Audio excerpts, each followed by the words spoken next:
देखो, हर अटेम्प्ट में लाखों बच्चे सीए फाउंडेशन की तैयारी करते हैं, महंगी महंगी बुक्स बाय करते हैं, कोर्सेज बाय करते हैं, बहुत ही सुंदर सा टाइम टेबल बनाते हैं। यूट्यूब पर रैंडमली बहुत सारी वीडियोस, बहुत सारे प्लेलिस्ट और टेलीग्राम को भी फॉलो करते हैं। 20 से ज़्यादा स्ट्रैटेजी वीडियो, मैं तुम्हारी बात कर रहा हूँ, ऐसे बहुत सारे बच्चे 101% हर अटेम्प्ट में देखते हैं। लेकिन फिर भी उन 1 लाख से ज़्यादा बच्चों में कुछ हजार ही बच्चे इस एग्जाम को अपने पहले अटेम्प्ट में क्वालिफाई कर पाते हैं। ऐसा क्यों? तो मैं अपने पूरे एक्सपीरियंस के बेसिस पर आपसे इस वीडियो में बहुत ही डिटेल में बातें करने वाला हूं।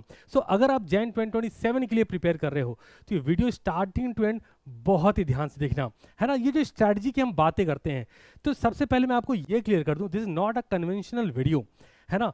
ये सबसे बड़ा कारण होता है कि इतने सारे बच्चे फेल कर रहे होते just because of not following the proper realistic strategy. So hello everyone, welcome and welcome back to CTC classes. इस सेशन में हम बात करेंगे वो बच्चा जो जैन 2027 में अपना सीए फाउंडेशन का पहला एग्जाम लिखने जा रहा है। पॉसिबल है कि आप रिपीटर हो सकते हो, आपने आज से पहले कोई एग्जाम लिखा हो। पॉसिबल है आप ड्रॉपर हो सकते हो, आपने कोई अटेम्प्ट के लिए रजिस्ट्रेशन तो करवा लिया था बट आप एग्जाम लिखने ही नहीं गए। या फिर ये भी पॉसिबल है कि आप 12th के साथ सीए फाउंडेशन का एग्जाम प्रिपेयर कर रहे हो। तो जरा ध्यान से देखते हैं, हम एक टारगेट लेके चल रहे हैं, सर जैन 2027 अपने को हिट करना है। आज जब मैं ये वीडियो शूट कर रहा हूं तो 1 अगस्त 2026 है ना। हम मान के चल रहे हैं कि कोई बच्चा है जो सीटीसी क्लासेस पे आता है और वो 4 अगस्त तक ये वीडियो आप सारे बच्चों के साथ शेयर कर दी। और अगर ये वीडियो आपको एक्चुअल में रियलिस्टिक लगती है, यूट्यूब प्लेटफॉर्म पे एक बहुत ही तगड़ा गाइडेंस लगता है, तो इस वीडियो को लाइक भी करिएगा और हाँ, अपने दोस्तों के साथ शेयर जरूर करिएगा। 4 अगस्त से 7 दिसंबर तक का हमारे पास एक टाइमलाइन अवेलेबल है। सर ऐसा क्यों? सर जनवरी में लगभग सेकेंड वीक के आसपास आपका एग्जाम इंस्टीट्यूट शेड्यूल करता है। अभी एग्जाम डेट नहीं आई है, बट जब भी आएगी तो मान के चलो कि सेकेंड वीक के आसपास आपका एग्जाम रहेगा। सबसे पहले जरा चेक करते हैं, सर हमारे पास जैन 2027 को प्रिपेयर करने के लिए क्या टाइम लाइन अवेलेबल है। चेक करो जरा। अगर कोई बच्चा स्टार्टिंग पॉइंट हमारे साथ कर रहा है और 4 अगस्त से स्टार्ट कर रहा है, तो हम ये एजम्पशन लेके चल रहे हैं कि 7 दिसंबर तक कोर्स कंप्लीशन होगा with test, with revision, with practice, सब कुछ करके इंक्लूडिंग न्यू केस स्टडीज, सब कुछ करते हुए कोर्स कंप्लीशन 7 दिसंबर तक हो गया। हमारे पास टोटल 125 डेज अवेलेबल है। अब जरा ध्यान दो, बच्चा जब रैंडम स्टडी कर रहा होता है तो टेक्निकली रैंडम स्टडी करके वो रैंडम रिजल्ट को अट्रैक्ट करता है कि कुछ भी पढ़ेंगे तो कुछ भी रिजल्ट आएगा। बात समझ रहे हो कि थोड़ा सा यहां से पढ़ लिया, थोड़ा सा वहां से पढ़ लिया और कुछ भी पढ़े जा रहा है। याद रखें, इट्स अ प्रोफेशनल एग्जामिनेशन। बहुत ही शॉर्ट ड्यूरेशन में, 4 से 5 महीने के ड्यूरेशन में मैं ये बोल दूं कि जैन 2027 एक बहुत ही तगड़ा अटेम्प्ट हो सकता है, क्योंकि प्रिपरेशन के लिए टाइम फ्रेम बहुत ज़्यादा अवेलेबल है। अगर आप आज ये डिसीजन लेते हो नहीं सर मुझको पढ़ना है, प्रॉपर लर्निंग सिस्टम फॉलो कर रहे हैं। सर प्रॉपर लर्निंग सिस्टम क्या होता है? Sir learning, practice, revision, test, और टेस्ट के बाद रुकना नहीं है, उस टेस्ट को प्रॉपर एनालाइज करना है, मिस्टेक एनालिसिस शीट के थ्रू उसको चेक करना है कि कहाँ क्या मिस्टेक्स हो रही हैं। जरा चेक करते हैं। सर लर्न क्या करें? Complete coverage. बहुत ध्यान से सुनिए, बहुत ध्यान से। Complete coverage. बहुत सारे बच्चे जब रैंडम स्टडी करते हैं तो साथ में वो सेलेक्टिव स्टडी भी करते हैं। मैं आपको ये बात बहुत ही गारंटी से बोल सकता हूँ, मुझे 30 से ज़्यादा अटेम्प्ट का एक्सपीरियंस है ना। जब 1 लाख बच्चा पेपर देने जाता है, इस बात को मेरी बहुत ध्यान सुनना, जब 1 लाख बच्चा पेपर देने जाता है तो उस 1 लाख में से 50,000 बच्चे ऐसे हैं जो बिजनेस लॉ में इंडियन कॉन्ट्रैक्ट एक्ट बिना पढ़े चले जाते हैं, सिलेबस ही नहीं पढ़ते। वो अकाउंट्स की बात करें तो पार्टनरशिप और कंपनी अकाउंट्स छोड़ के जाते हैं। अभी तुम्हें ऐसा लग रहा होगा क्यों सर, वही 12th वाला ही तो है। नहीं सर, 12th वाला नहीं है। कंपनी अकाउंट में 2 से 3 चैप्टर एक्स्ट्रा हैं, पार्टनरशिप में डिसोल्यूशन में 2-3 मेथड एक्स्ट्रा, इवन डेप्रिसिएशन जैसे छोटे से चैप्टर में भी बहुत सारे मेथड हैं।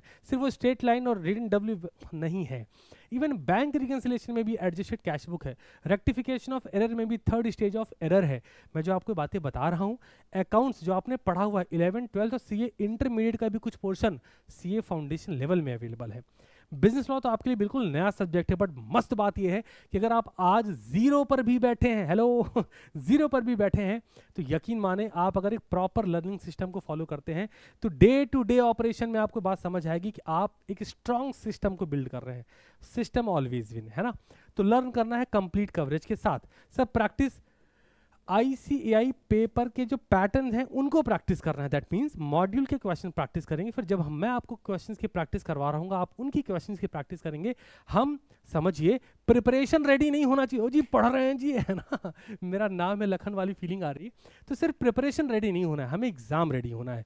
इस बात को डे 1 से हमें समझ के टारगेट प्रिपरेशन करनी है, एग्जाम फोकस्ड प्रिपरेशन करनी है, रैंडम नहीं। थर्ड नंबर पे आएंगे रिवाइज। मैं देखता हूँ बहुत सारे बच्चे बोलते हैं सर एग्जाम से 1 महीने पहले हमारा कोर्स खत्म होगा फिर हम रिवीजन करेंगे। ना जी ना, ऐसे नहीं होता। सर फिर कैसे होता है? सर चैप्टर जब पढ़ा जा रहा है, स्पेशली अगर मैं CTC क्लासेस प्लेटफॉर्म की बात करूं, तो हम बिजनेस लॉ जैसे सब्जेक्ट में जो कि बिल्कुल ही नया होता है, हम कंसेप्चुअल क्लास करते हैं, फिर न्यू केस स्टडीज की क्लास करते हैं ऑन अ सेम डे। तो न्यू केस स्टडीज से क्या होता है, जो कंसेप्ट पढ़ा है वो रिकॉल होता है, रिवाइज होता है, फिर क्वेश्चन की प्रैक्टिस भी हो जाती सेम डे में, रिविजन सेम डे। चैप्टर जैसे खत्म हुआ उसका CWTS chapter wise test series हो गई, तो टेस्ट देने के लिए आप वापस से रिवाइज करोगे, फिर टेस्ट का एनालाइज मैं लाइव करके देता हूँ बैचेस में, तो वो आपके लिए वापस एक फ्रेमवर्क होता है। ओके, मतलब समझ आ रहा है? Revision during preparation, last moment नहीं। जैसे हम टेस्ट की बात कर रहे थे, चैप्टर वाइज टेस्ट सीरीज, फिर 50% का टेस्ट सीरीज, फिर 100% फुल सिलेबस टेस्ट। ये एक पैटर्न है, पहले चैप्टर में टेस्ट लिखो, फिर कंबाइंड टेस्ट लिखो कि 40-50% सिलेबस हो गया उसका टेस्ट लिखो, फिर फुल सिलेबस पेपर भी लिखो। ये एक प्रॉपर लर्निंग सिस्टम है। फिर बात करते हैं मिस्टेक एनालिसिस की। टेस्ट लिखोगे, गलतियां पता लगेंगी, उन गलतियों को एनालाइज करना है। कब? After each batch test. Batch में जब जब टेस्ट हो रहा है तो मैं क्या करता हूं, अगर आपने मेरी कोई वीडियो देखी होगी रिसेंट की, तो आपको पता पड़ जाएगा कि अपनी बैचेस के अंदर में बच्चे, भाई मान लो बहुत सारे बच्चों ने टेस्ट लिखा, तो जो उनमें सबसे बेस्ट कॉपीज होती हैं उनको उठा के इसी स्क्रीन पे एनालाइज करते हैं। बेनिफिट क्या है सर? बेनिफिट ये है, हर बच्चे को पता लगता है कि बेहतर कैसे लिखा जाएगा, कहाँ क्या मिस्टेक हो रही है, तो कॉपी चेकिंग भी हो जाती है प्रॉपर मैनर में। तो ये this is called preparation system. Learn, practice, revise, test and analysis. ये करते चलना है। कब? सिलेबस के साथ ना जी ना, हर चैप्टर के साथ, हर सब्जेक्ट में। तो रैंडम स्टडी को बिल्कुल ना कर देना है। आगे बढ़ते हैं। सर रोड मैप क्या रहने वाला है? ध्यान दो, डिटेल लेक्चर करने, बहुत अच्छे से सीखना, डिटेल लेक्चर करने हैं, द मोस्ट डिटेल्ड वे में अपन कर रहे होंगे लाइव डेली, मतलब डेली। एक बात डे 1 से बैठा लो। कोई तुम्हें कह रहा है बहुत पढ़ना पड़ता है, तुम बोलो ना जी ना, बहुत नहीं पढ़ना होता। ये सच है, डेली पढ़ना होता है। एक प्रॉपर रोड मैप होना चाहिए, जिसे हम आपको प्रोवाइड भी करेंगे ना। आप इस CTC क्लासेस को सब्सक्राइब करके रखना, हम आपको प्रोवाइड भी करेंगे कि भाई हम हर दिन क्या पढ़ रहे होंगे, कब किसका टेस्ट हो रहा होगा, कब रिवीजन होगा। एक प्रॉपर फॉर्मेट ये लर्निंग सिस्टम पे रहेगा। आप CTC क्लासेस की ऐप भी इंस्टॉल कर लीजिएगा। आगे proper note making. Sir chat GPT का जमाना है, सर AI का जमाना है। जनाब AI के जमाने में वो नोट्स मोबाइल और लैपटॉप की मेमोरी में सेव्ड होती है। और अजीब बात क्या है, इंस्टीट्यूट ICAI एग्जामिनेशन हॉल में मोबाइल लैपटॉप एक्सेस करने नहीं देता। तो आपको अपनी मेमोरी में बनानी है। जब डेली बेसिस पे लाइव क्लासेस हो रही हो, उस दौरान उसकी नोट्स बनाई जाए। हर क्लास की नोट्स होनी चाहिए, खुद बनानी है, AI वाला काम नहीं। PYQ, RTP, प्रीवियस ईयर के question, revision test paper question में देखता हूँ बच्चा जो रैंडम पढ़ रहा होता है वो इसको लास्ट मोमेंट के लिए रखता है, अल्टीमेटली वो पूरा नहीं कर पाता और एग्जाम में जाके फेलियर फेस करता है। हमें क्या करना है? ध्यान दो, कंसेप्ट वाइज, चैप्टर वाइज समझते हैं। मान लो जैसे हम अपने यहाँ बात करते हैं इंडियन कॉन्ट्रैक्ट एक्ट की, लगभग 39 से 40 कंसेप्चुअल क्लास लगती है, लगभग 40 लेक्चर कंसेप्ट क्लास के होते हैं। और 40 लेक्चर के बाद कम से कम मिनिमम लेवल पे बात करें तो लगभग 20 से 25 लेक्चर न्यू केस स्टडीज के लगते हैं। तो मान के चलो कि लगभग 60-70 लेक्चर हो गए। किसके? सिर्फ कॉन्ट्रैक्ट एक्ट के, जो एग्जामिनेशन में 35 मार्क्स के आसपास का वेटेज रखता है, मिनिमम 32 मार्क्स का वेटेज रखता ही रखता है। तो अब जरा सोचो, अगर हम 40 दिन लेक्चर करके 20 दिन उसका new case study same day में होता है, 40 दिन में हो ही जाता है। 40 दिन लेक्चर करके उसके बाद PYQ, MTP, RTP प्रैक्टिस करना चाहेंगे तो कब करेंगे? अल्टीमेटली बच्चा उसको छोड़ के जाता है। तो हम अपने यहाँ क्या करवा रहे होते हैं? ऑन CTC क्लासेस हमने जो कंसेप्ट सीखा उस कंसेप्ट के PYQ, MTP, RTP के जो क्वेश्चंस हैं लाइव क्लास में उसको प्रैक्टिस करते चलेंगे। एग्जाम मोमेंट के लिए कुछ नहीं छोड़ना, समझ रहे हो? तो ये आपकी स्ट्रैटेजी को और स्मूथ बना देता है, प्रिपरेशन एग्जाम फोकस्ड हो जाती है और कॉन्फिडेंस हर दिन बढ़ता है, जो इस प्रिपरेशन में सबसे बड़ा फैक्टर है ना, सबसे बड़ा फैक्टर है। जैसे इस वीडियो के थ्रू मैं आपको कॉन्फिडेंस दे रहा हूँ। इस वीडियो को आप जितना ज़्यादा लाइक करेंगे, जितना शेयर करेंगे, कमेंट में आप लिख रहे होंगे I am in for Jain 2027, तो ये हमें कॉन्फिडेंस दे रहा होगा कि बच्चा सच में एक रियलिस्टिक अप्रोच को फॉलो करना चाह रहा है ना, फेक मोटिवेशन नहीं चाह रहा। आगे बढ़ते हैं।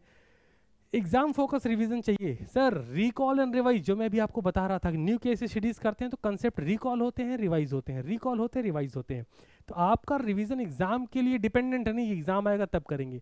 हर दिन रिवाइज होता है और ये मैं करवाता हूँ, मतलब आपको रैंडमली सोचना नहीं है आज क्या पढ़ा जाए हम करवाएंगे जी।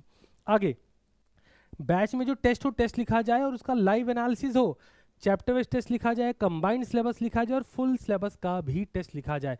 This is the proper preparation system. और सारे बच्चों को रिकमेंड करना चाहूँगा कि आप सारे के सारे बच्चे, सारे बच्चों की बात कर रहा हूँ, सीटीसी क्लासेस की ऐप इंस्टॉल कर लीजिएगा। और एक बात आज दिल से ठान लो, मुझे कमेंट बॉक्स में भी बताना कि सर प्रिपरेशन सिस्टम को फॉलो करेंगे, रैंडम स्टडी नहीं करने वाले, है ना। सीटीसी क्लासेस की ऐप को इंस्टॉल करिएगा और कमेंट सेक्शन मुझे ज़रूर बताइएगा सर जैन 2027। और यारों, आप उनमें से बिल्कुल नहीं होने चाहिए जो मैंने वीडियो के शुरुआत में बात बोली थी कि लाखों बच्चे हर अटेम्प्ट में सीए फाउंडेशन की तैयारी करते हैं, बट कुछ हज़ार बच्चे ही इस एग्ज़ाम को क्वालिफाई कर पाते हैं। क्यों? Just because of not following the proper strategy, realistic strategy. तो आप सारे बच्चों से मैं बोलूँगा कि आप ये नहीं करेंगे कि रैंडम कुछ भी कभी भी पढ़ा, कहीं कुछ पढ़ लिया, इसको अवॉइड करना है। और मुझे कमेंट बॉक्स में ज़रूर बताना है yes sir I am in for Jain 2027 attempt. इस चैनल को सब्सक्राइब करके रखिएगा, सीटीसी क्लासेस पर आप लोग के लिए बहुत हेल्पफुल कंटेंट आ रहा होगा। और हाँ, ये भी बताता हूँ, सीटीसी क्लासेस की ऐप को इंस्टॉल करके रखिएगा सो दैट जब भी कोर्स लॉन्च हो रहा होगा तो आपको लॉन्चिंग डे पे डेफिनेटली बहुत सारे फायदे हो रहे होते हैं। That's all from my side, wish you all the very best. हर वो डिजर्विंग कैंडिडेट जो जैन 2027 के लिए प्रिपेयर कर रहा है, इस बात से ज़रा भी फ़र्क नहीं पड़ता कि आप रिपीटर हैं, ड्रॉपर हैं या फिर 12th के साथ कर रहे हैं। अगर आप सच में प्रिपरेशन सिस्टम को फॉलो करने वाले हैं तो आप, मैं आपकी बात करूं, आप वो स्टूडेंट होंगे जो जैन 2027 के अटेम्प्ट को क्वालिफाई भी करने वाले हैं। All the very best.